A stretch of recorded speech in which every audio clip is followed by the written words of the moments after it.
북한이 어제 발사한 탄도미사일을 북극성 2형 미사일이라고 부르면서 발사가 완전 성공했다고 주장했습니다. 이번에 기존의 바퀴형이 아닌 궤도형 발사대도 처음으로 공개했는데 북한이 주장하고 있는 이 북극성 2형 미사일 어떤 무기 체계인지 취재기자 연결해서 자세히 알아보겠습니다. 김주환 기자. 네, 국방부에 나와 있습니다. 북한은 보통 미사일을 쏘고 나서 다음 날이나 그 다음에 이렇게 보도를 통해 가지고 어떻게 발사를 했는지, 성공했는지 이런 것들을 보도하는데요. 어제 기습 발사한 탄도미사일 북극성 2형이라고 부르면서 발사에 성공했다 이렇게 보도를 통해 주장을 했죠.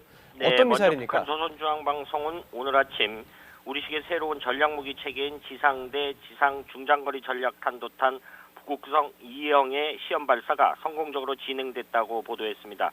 북극성 2형은 과거 잠수함 발사 탄도미사일 SLBM을 북극성 1호라고 불렀던 점에 비춰볼 때 북극성 2호로 볼 수 있습니다. 북극성 2호는 그동안 북한이 시험 발사를 반복했던 SLBM의 지상 발사용 개량형인 것으로 군 당국은 파악하고 있습니다. 북한 역시 어제 발사한 북극성 2호 발사 과정에서 고체 연료 엔진과 이동식 발사대 발사 후 점화를 뜻하는 콜드론치 기술이 완벽하게 구현됐다고 주장했습니다. 사실 북한의 SLBM에 사용하는 엔진과 북한이 지난해 수차례 시험 발사를 반복했던 무스탄 미사일의 엔진은 R-27 등 구소련의 중거리 SLBM을 토대로 만든 것들입니다.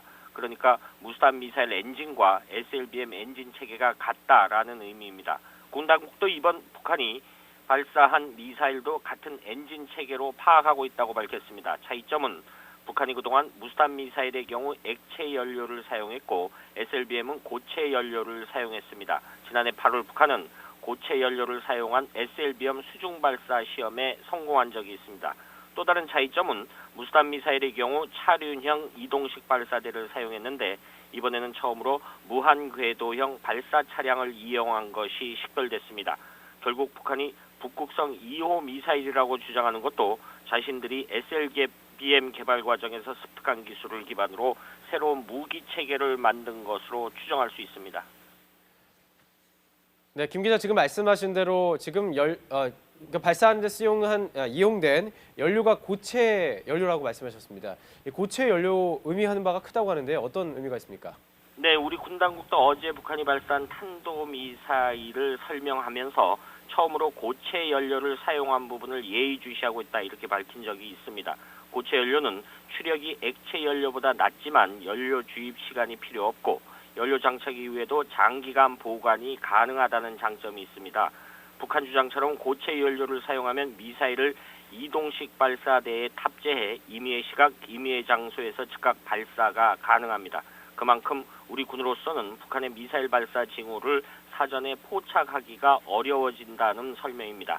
미사일 전문가들은 액체 연료에서 고체 연료로 전환하기 위해서는 미사일 설계가 달라져야 하기 때문에 쉬운 일이 아니라고 보고 있습니다. 그렇다면 북한이 주장하는 북극성 2호 미사일은 무수단 개량형이라기보다는 새로운 무기 체계로 봐야 한다는 것이 미사일 전문가들의 의견입니다. 군 당국도 북한이 발사한 미사일이 고체 연료를 기반으로 한 SLBM 기술을 적용한 신형 중거리 미사일로 보인다고 밝혔습니다.